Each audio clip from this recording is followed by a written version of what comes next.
Pauline from ASFA has told me this morning she's concerned about women who might be earning a good salary but for a short period of their working life and therefore have poor superannuation, being unfairly penalised by these sorts of arrangements. How will you get around that sort of a problem? I can reassure Pauline Vamos. First of all, she's right to talk about the gender savings gap in this country.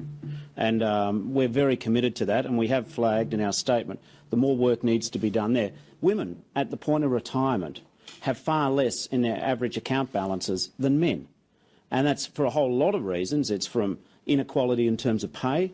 It's through broken periods of employment service as they do the heavy lifting and raising and rearing of families. So Pauline's right about the issue. But again, when you look at who's got what accounts and what size, I suspect that the vast bulk of people who are affected, and this very small group who are affected, are men. But if a woman is, say, earning a $300,000 salary for 5 years of her working life, aren't you dissuading her from putting more money into her superannuation to try and get over that? I think superannuation is still a marvellous tool for retirement policy. Labor's retaining the core principle of concessionality. If we compel people to save money, then it does need to be, I think, concessionally taxed. That's the deal.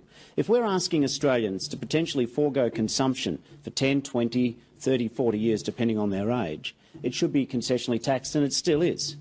Superannuation as a source of wealth accumulation, with our proposals, with everything we've done over the last 20 years, is a fundamentally excellent driver of prosperity. So I don't believe that this leads to some great flight of income. The greater problem isn't so much some people who are doing really well for a short period of time. The greater problem is the vast bulk of people who have account balances which, frankly, are not going to be enough to sustain them in retirement. $14 billion saving over a decade.